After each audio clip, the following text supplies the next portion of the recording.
Assalamualaikum warahmatullahi wabarakatuh. Ya, kami Waalaikumsalam hormati warahmatullahi wabarakatuh. Bapak Dini Swanto sebagai pembimbing mata kuliah Perekonomian Indonesia. Kami dari kelompok 4 akan membahas tentang proses demografi, kemiskinan, dan pengangguran. Pertama-tama kita akan membahas tentang demografi itu sendiri dan akan dijelaskan oleh Mbak Fitri. Monggo. Slide berikutnya. Baik, demografi. Demografi adalah ilmu yang mempelajari tentang keadaan perubahan penduduk. Adapun beberapa hal yang mempengaruhi perubahan penduduk, yaitu ada fertilitas atau kelahiran, mortalitas atau kematian, migrasi, dan angka pertumbuhan penduduk. Laju pertumbuhan penduduk di Indonesia dilihat dari Badan Pusat Statistik atau BPS, memperkirakan bahwa laju pertumbuhan penduduk Indonesia akan mencapai 1,17% pada tahun 2022. Laju pertumbuhan penduduk tersebut lebih lambat dari tahun sebelumnya yang mencapai 1,22%. Dilansir dari Databox. Oke, selanjutnya bisa kita lihat ya di tabel, itu adalah jumlah dan laju pertumbuhan penduduk Indonesia pada tahun 1961 sampai 2020. Bisa kita lihat untuk jumlah penduduk semakin tahun itu semakin meningkat ya. Tapi untuk laju pertumbuhan penduduk itu bisa naik, bisa turun. Lanjut. Ya, lanjut ada kemiskinan. Pasti kalian semua sudah mengerti apa definisi dari kemiskinan itu sendiri. Kemiskinan itu merupakan ketidakmampuan dalam memenuhi kebutuhan primernya, seperti pangan, sandang, dan papan. Kemiskinan itu bermacam-macam, ada kemiskinan absolut, kemiskinan relatif, kemiskinan kultural, dan kemiskinan struktural. Baik, kemiskinan absolut itu merupakan bentuk kemiskinan yang diukur dengan membandingkan tingkat pendapatan orang dengan tingkat pendapatan yang diperlukan untuk mendapatkan kebutuhan dasar. Misal ada seseorang berpenghasilan di bawah UMR, tinggal dan menetap di Jakarta. Kita pasti sudah tahu hidup atau biaya hidup di Jakarta itu seperti apa, pasti sangatlah mahal sekali. Nah, orang tersebut itu tidak akan memenuhi kebutuhan primernya karena pendapatannya tidak mencukupi. Lanjut ada kemiskinan relatif. Kemiskinan relatif merupakan bentuk kemiskinan yang disebabkan oleh keadaan lingkungan tempat seseorang tersebut tinggal. Misal di suatu desa atau lingkungan, orang bisa dikatakan tidak miskin jika sudah mempunyai satu kendaraan bermotor, walaupun orang tersebut sudah berhasil memenuhi kebutuhan sehari-hari secara cukup, namun ia tidak memiliki.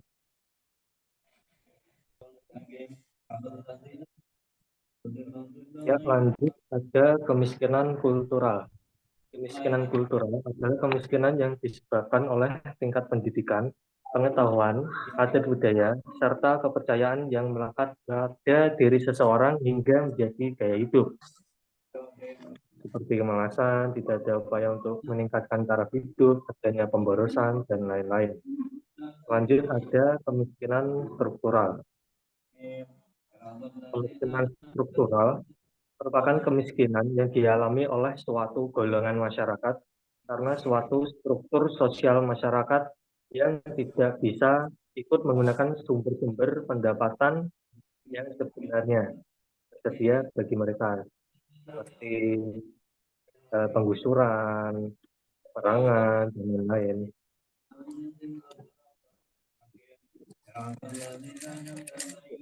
Lanjut ada 3 pilar strategi pengurangan kemiskinan. Yang pertama, pertumbuhan ekonomi yang berkelanjutan dan yang kemiskinan. Yang kedua, pemerintahan yang baik atau good governance. Ketiga, adalah pembangunan sosial.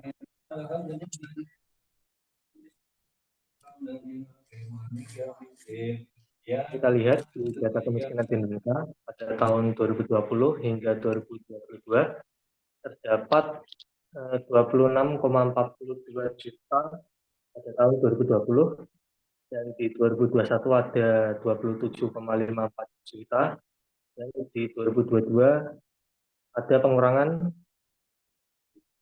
26,16 juta. Badan Pusat Statistik atau BPS mencatat jumlah penduduk miskin pada Maret 2022 mencapai 26,16 juta orang atau 9,54% dari total penduduk Indonesia. Persentase penduduk miskin pada Maret 2022 sebesar 9,54%, menurun 0,17% poin terhadap September 2021 dan menurun 0,60% poin terhadap Maret 2021.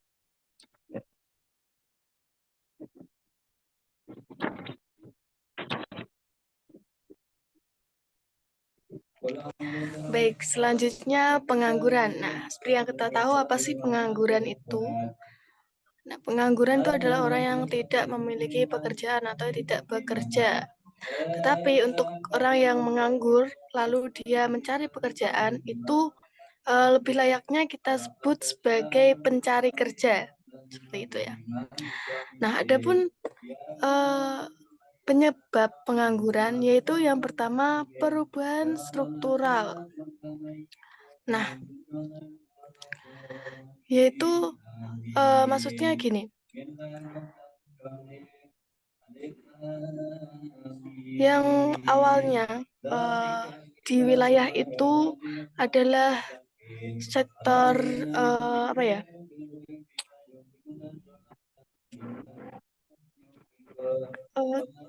Sektor apa? Pertanian. Nah, lalu diubah menjadi sektor pabrik. Nah, di situ kan strukturnya sudah berubah. Yang dibutuhkan adalah orang yang bisa bekerja di pabrik, di industri. Jadi yang tidak bisa itu nanti akan menganggur. Jadi dampaknya itu dibutuhkannya kualifikasi tenaga kerja yang cocok di sektor industri. Ketika persyaratan ini tidak terpenuhi, maka tenaga kerja yang ada terjadi tidak terpakai, kecuali terjadi penyesuaian kualifikasi seperti yang dibutuhkan. Nah, jadi kalau tidak masuk di kualifikasi itu, maka akan menjadi pengangguran. Yang kedua itu adalah pengaruh musim. Nah,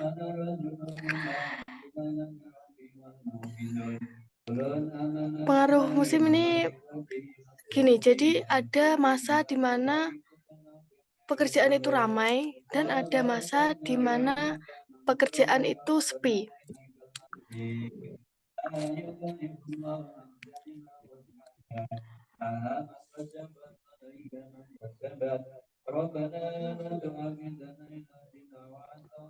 Contohnya gini, waktu di sektor pertanian ya, waktu menanam sesuatu, contohkanlah bawang merah. Nah, waktu menanam bawang merah, kita itu butuh orang untuk membantu kita menanam bawang merah. Nah, setelah semua orang sudah menanam, nah itu kita tinggal menunggu proses panennya. Nah, di sela menanam dan proses panen itu yang tidak memiliki pekerjaan lain pasti dia akan menganggur.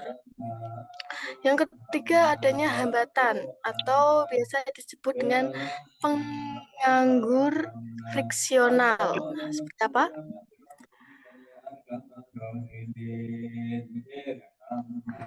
Yaitu biasa terjadi karena hambatan teknis.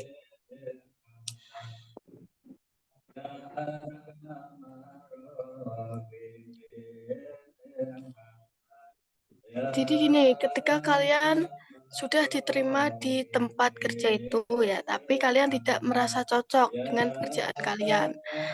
Nah, itu yang lalu kalian mengundurkan diri dari pekerjaan itu juga salah satu penyebab kalian menganggur karena adanya hambatan ketika kalian sedang melakukan suatu pekerjaan. Selanjutnya ada rendahnya aliran investasi, lalu rendahnya tingkat keahlian. Keahlian dan produktivitas sangat berkaitan erat. Orang yang memiliki keahlian akan memiliki produktivitas tinggi karena mampu memanfaatkan potensi dirinya. Nah, ketika kita tidak mempunyai keahlian atau potensi yang diinginkan suatu perusahaan, dan yang terjadi adalah kita tidak akan mendapatkan suatu pekerjaan di perusahaan tersebut. Jadi kita akan menganggur juga. Selanjutnya ada laju pertumbuhan penduduk. Nah, itu juga menyebabkan pengangguran. Karena apa? Karena tidak diimbangi dengan sarana dan prasarana pendidikan yang memadai. Karena rendahnya anggaran pendidikan. Jadi karena terlalu banyak penduduk, tetapi lowongan pekerjaan itu berkurang atau kurang adanya lowongan pekerjaan. Lalu dampak pengangguran. Yang pertama adalah ketimpangan sosial. Ini terjadi karena tidak seluruh komponen masyarakat menganggur. Selalu ada kelompok masyarakat yang nasibnya masih beruntung. Ia mendapatkan pekerjaan normal bahkan memperoleh penghasilan yang berlebih. Selanjutnya ada meningkatnya kriminalitas. Nah, dampak pengangguran itu meningkatkan banyaknya kejahatan seperti penyopetan ataupun pembegalan. Karena apa? Karena mereka menganggur, tetapi mereka juga membutuhkan pemasukan. Nah, karena mereka tidak mempunyai pekerjaan, jadi menggunakan segala cara untuk menghalalkan segala cara untuk mendapatkan penghasilan. Jadi semakin banyaknya kriminalitas. Yang ketiga, melemahnya daya beli. Nah, kenapa bisa melemah? Karena sebagai konsekuensi langsung dari ketidakberdayaannya ekonomi atau rendahnya pendapatan rumah tangga. Jadi ketika kita menganggur, otomatis kita tidak mempunyai pendapatan. Nah, ketika kita tidak mempunyai pendapatan, bagaimana kita bisa membeli sesuatu? Nah, jadi itu daya belinya akan melemah ketika kita tidak bekerja. Nah, yang keempat, tidak lancarnya sistem demokrasi karena money politik lebih utama. Nah, ini mungkin yang akhir-akhir ini sering terjadi ya. Jadi kekuasaan atau harga diri itu diukur oleh tingkat kekayaan dan penghasilan yang dapat diperoleh atau bisa disebut banyak uang ya. Sebetulnya ini suatu kekeliruan yang fatal, guys. Namun masyarakat cenderung berperilaku seperti itu dengan mengandalkan kekayaannya untuk mendapatkan apa yang mereka inginkan, seperti halnya jabatan. Oke, lanjut. Cara mengatasi pengangguran. Nah, yang pertama, optimalisasi pemanfaatan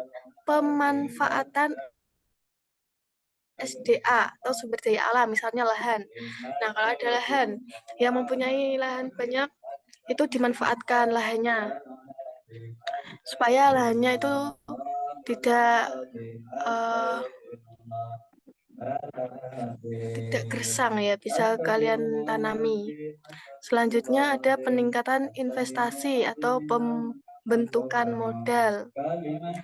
Ada kerjasama. Nah, kerjasama mungkin kalian yang menganggur mempunyai ide untuk membuat suatu usaha, tetapi kalian tidak mempunyai modal. Nah, kalian bisa bekerja sama dengan teman kalian yang memiliki modal. Nah, seperti itu. Yang keempat ada pembinaan usaha atau BLK. Nah, seperti yang ada di Nganjuk ya, BLK, pembinaan itu lapangan kerja atau apa itu. Pokoknya itulah. Itu juga salah satu upaya pemerintah ya untuk mengatasi pengangguran. Jadi kita dibina, setelah lulus kita bisa mendirikan suatu usaha sehingga kita tidak menganggur.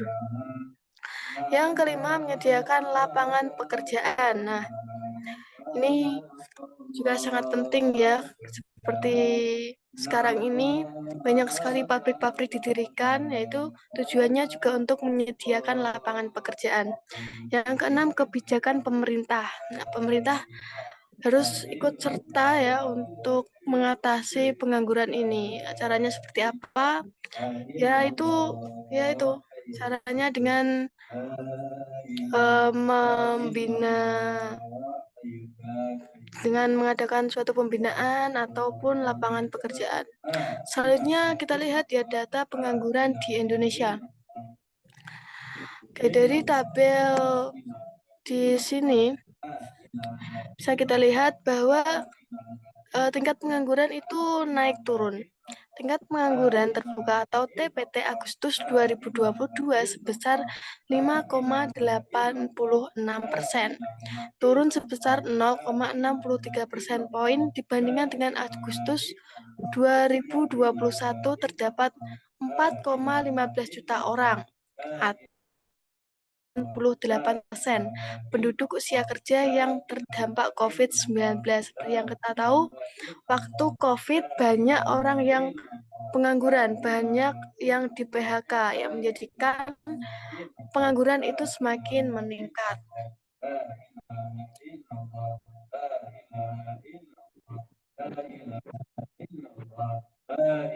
Ya, demikian isi presentasi kami hari ini.